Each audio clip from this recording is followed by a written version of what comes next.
Good morning everyone, welcome to knowledge account. আমরা দেখব 3 October 2025-এর daily current affairs, তার সাথে সাথে রিলেটেড স্ট্র্যাটেজিকে।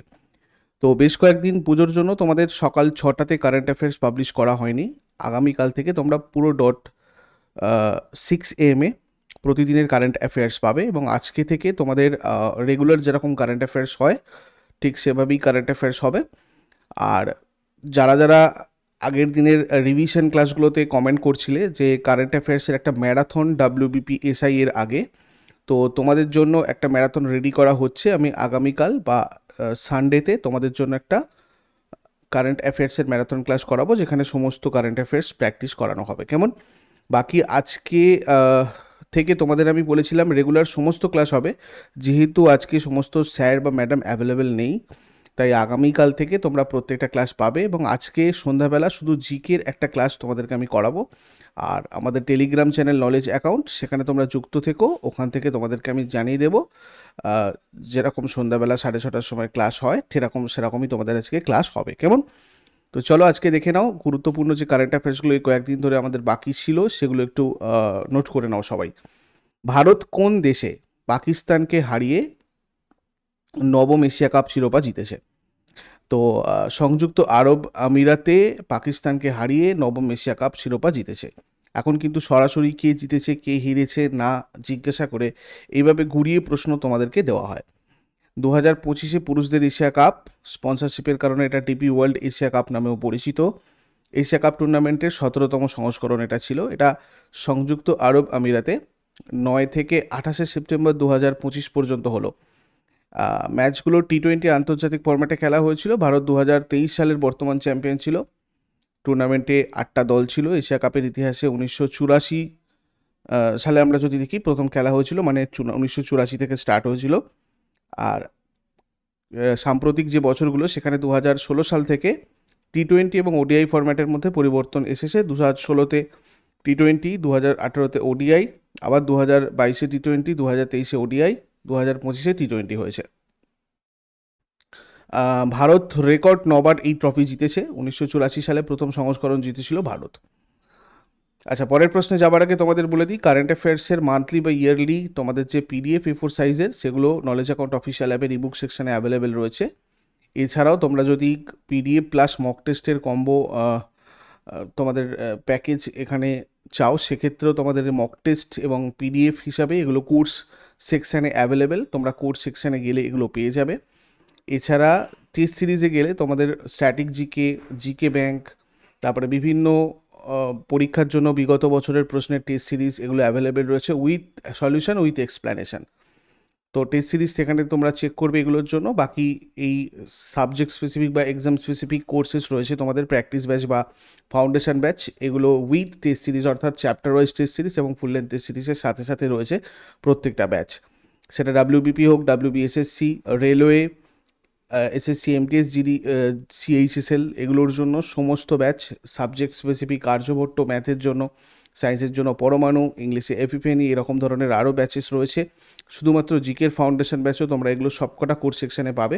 ওখান থেকে গিয়ে চেক আউট করো, তোমাদের ডেমো করলে সমস্ত ডিটেলস দেখতে পাবে। তারপরেও যদি কোনো হেল্প দরকার হয়, কনসালটেশনের প্রয়োজন হয়, তোমরা অ্যাপের হেল্প চ্যাট সেকশন অথবা এই নাম্বারে হোয়াটসঅ্যাপ অথবা কল করে আমাদের সাথে যোগাযোগ করতে পারো। পরের প্রশ্ন, BCCI খেলোয়াড় ও সহায়ক স্টাফদের জন্য মোট কত কোটি টাকা নগদ পুরস্কার ঘোষণা করেছে? BCCI খেলোয়াড় আর সহায়ক স্টাফদের জন্য মোট 21 কোটি টাকা নগদ পুরস্কার ঘোষণা করেছে। এশিয়া কাপ জেতার পর ভারতীয় দল আর সহায়ক স্টাফদের জন্য BCCI মোট 21 কোটি টাকা নগদ পুরস্কার ঘোষণা করেছে। মেম্বারশিপ যদি দেখি, এখানে আমাদের 41টা মানে এই BCCIয়ের মধ্যে রয়েছে মেম্বার। ফাউন্ডেড, এটা অর্থাৎ প্রতিষ্ঠিত হয়েছিল 1928-এর 1 ডিসেম্বরে। এর হেডকোয়ার্টার মুম্বাইয়ে রয়েছে।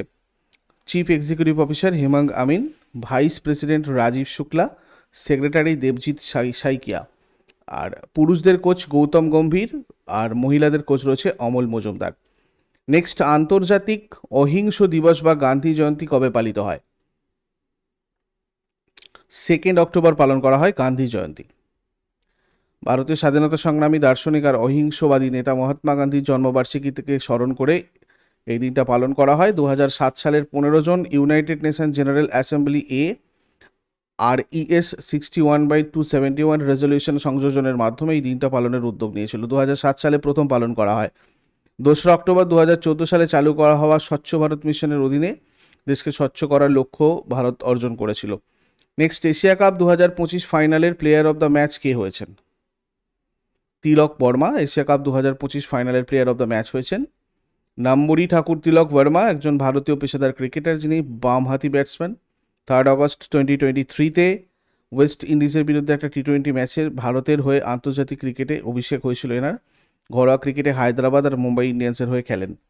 নেক্সট, এশিয়া কাপ 2025-এর প্লেয়ার অফ দ্য টুর্নামেন্ট কে হয়েছেন? অভিষেক শর্মা।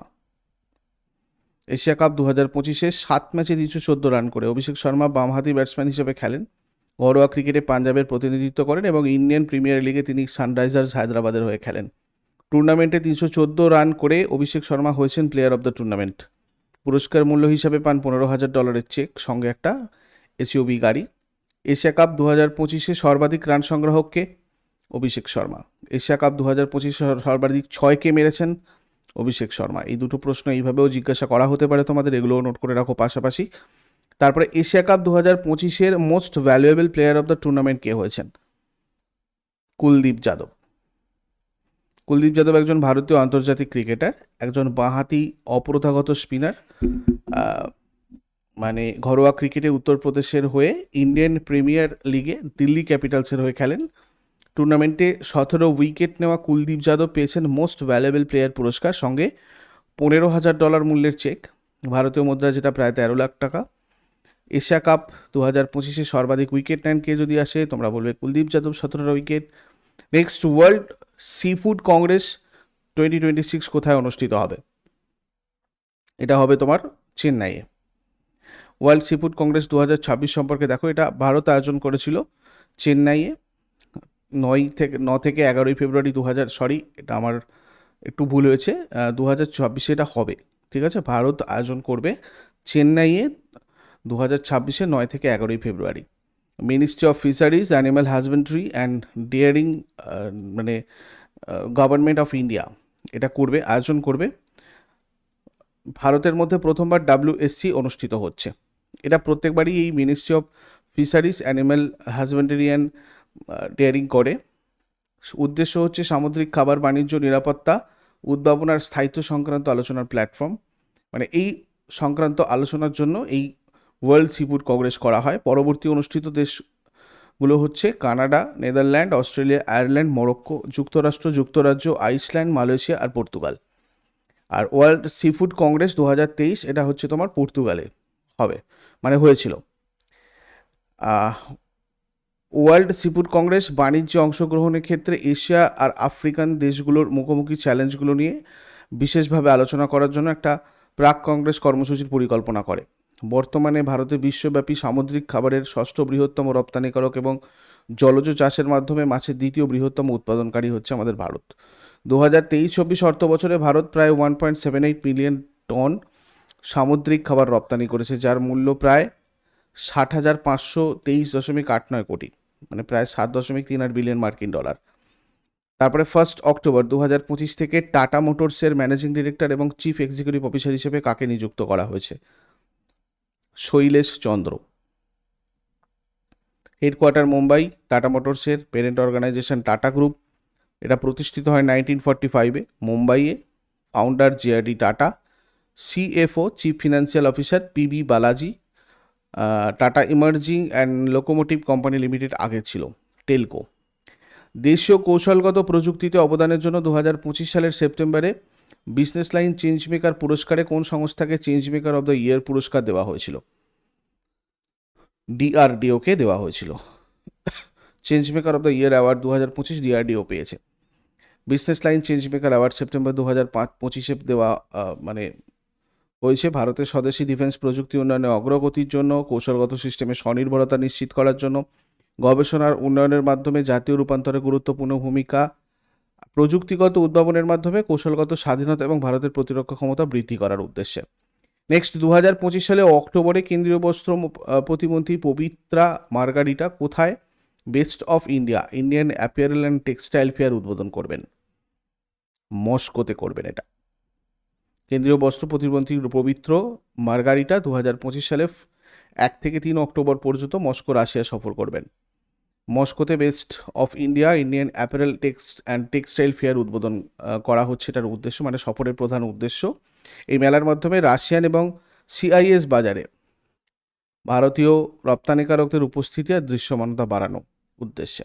বাণিজ্য, শিল্প, বস্ত্র খাতে দ্বিপাক্ষিক সহযোগিতা জোরদার করতে আলোচনা। এই সফর ভারতের রপ্তানি প্রসার আর রাশিয়ার সাথে অর্থনৈতিক সম্পর্ক মজবুত করার কৌশলগত পদক্ষেপের একটা প্রতিফলন হবে।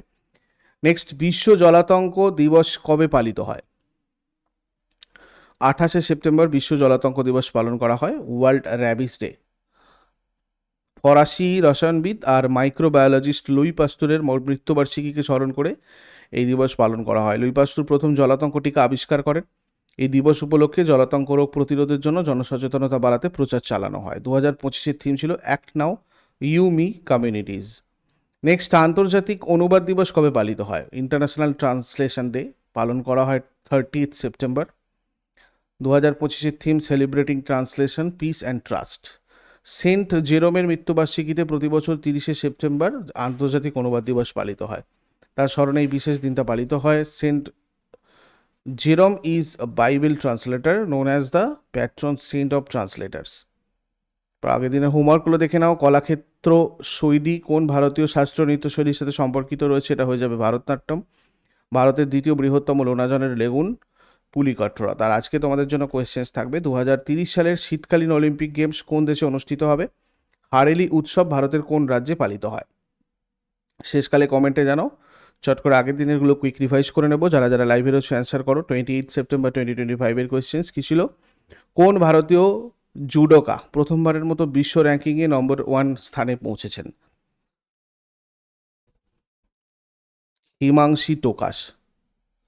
বিশ্ব পরিবেশগত স্বাস্থ্য দিবস 2025-এর থিম কি? Clean air, healthy people. 2025 সালে হোমেবেল সংহিতা হরিণী কুমার অ্যালুমনি কৃষি মিডিয়া অ্যাওয়ার্ড কে পেয়েছেন? আমশি প্রসন্ন কুমার। 2024 সালে ন্যাশনাল জিও সায়েন্স অ্যাওয়ার্ড কে প্রদান করেছেন? ভারতের রাষ্ট্রপতি দ্রৌপদী মুর্মু। কে 2025 সালের সেপ্টেম্বরে বোটানিক্যাল সার্ভে অফ ইন্ডিয়ার 13তম ডিরেক্টর হয়েছেন? ডক্টর কনাদ দাস। মুখ্যমন্ত্রী মহিলা রোজগার যোজনার অধীনে সেপ্টেম্বর 2025-এ বিহারে প্রতিটা মহিলা সুবিধাভোগীকে কত আর্থিক সহায়তা প্রদান করা হবে? 10,000 টাকা। নতুন সামুদ্রিক প্রজাতি অ্যাপটেরিকটাস কন্যাকুমারী কোথায় আবিষ্কৃত হয়েছে? কোলাচেল উপকূল, তামিলনাড়ু। 2025 সালের সেপ্টেম্বরে অ্যাডভার্টাইজিং স্ট্যান্ডার্ডস কাউন্সিল অফ ইন্ডিয়ার নতুন সভাপতি হিসাবে কে নিযুক্ত হয়েছেন? Sudhanshu Vats. Chief scientific advisers round table 2025 কোন শহরে অনুষ্ঠিত হয়েছে? প্রিটোরিয়া। কোন রাজ্য সরকার 2021-22 এবং 23 সালের জন্য ভারতীয় MS শুভলক্ষ্মী এবং কালাইমামানি পুরস্কারের প্রাপকদের নাম ঘোষণা করেছে? তামিলনাড়ু। এগুলো ছিল আগের দিনের প্রশ্ন। ইউজফুল বলে মনে হলে লাইক করো, শেয়ার করো, কমেন্ট করে ফিডব্যাক জানাও। আর প্রতিদিন সকাল 6টার সময় ডেলি কারেন্ট অ্যাফেয়ার্সের আপডেটের জন্য নলেজ অ্যাকাউন্টকে সাবস্ক্রাইব করে বেল আইকন প্রেস করে অলে ক্লিক করে নাও। Thank you so much. Take care. Have a great day.